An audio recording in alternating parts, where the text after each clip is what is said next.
¿Qué tal, mi querido Teodoro Rentería? Un gusto saludarte a ti y a toda la audiencia de Irradia Noticias en el 103.7 de su radio.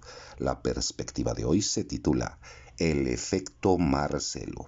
Los mexicanos ya comienzan a tomar partido y a expresar en público o en privado sus preferencias respecto a las corcholatas presidenciales.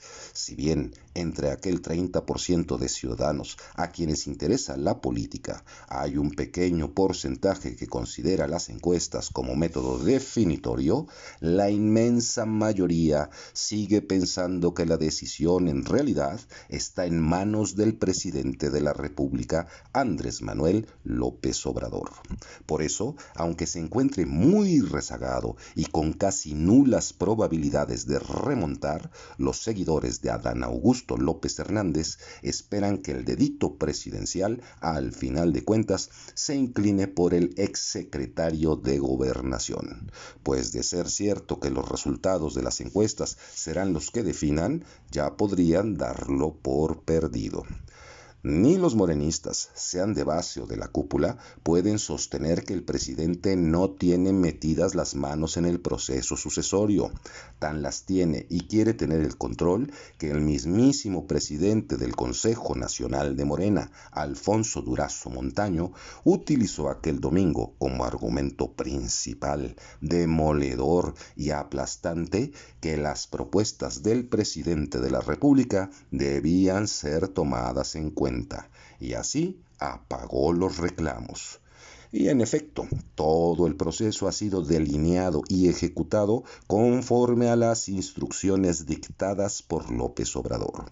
Sin embargo, al día siguiente de la cena de los presidenciables con el presidente, en el centro de la Ciudad de México, a unos pasos de Palacio Nacional, Marcelo Ebrard dio el primer golpe.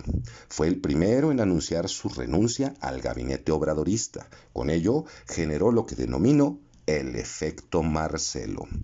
Consciente de que las encuestas no lo tenían en el primer lugar de preferencias como posible candidato, debía dar un primer golpe mediático que volteara los reflectores hacia su persona. Y lo logró. Durante las 2 semanas previas al arranque oficial de la campaña interna, fue quien obtuvo mayor atención de los medios de comunicación y las redes sociales.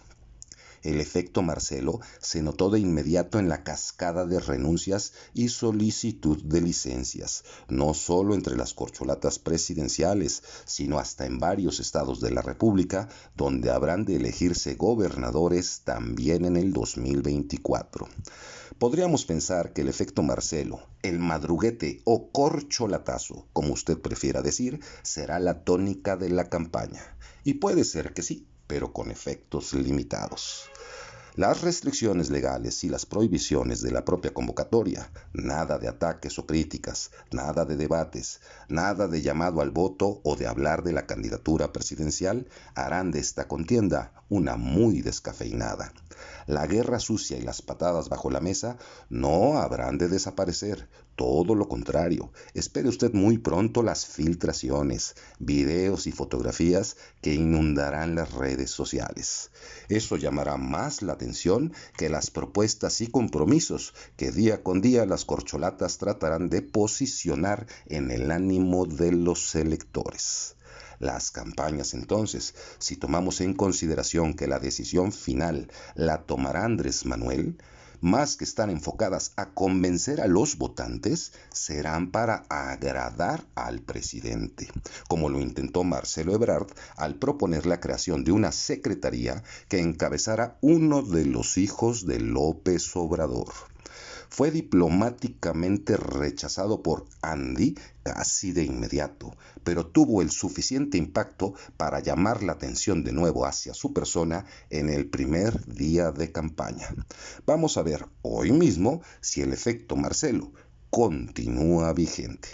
Y para iniciados, nos cuentan desde Palacio que a Cuauhtémoc Blanco Bravo se le están acabando las opciones y el panorama pinta cada vez peor.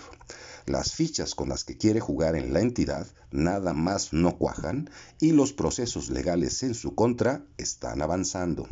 El sueño guajiro de ser candidato presidencial se esfumó y ser considerado para la jefatura de gobierno de la Ciudad de México va por el mismo rumbo. Ahora sí, los tiempos están marcados.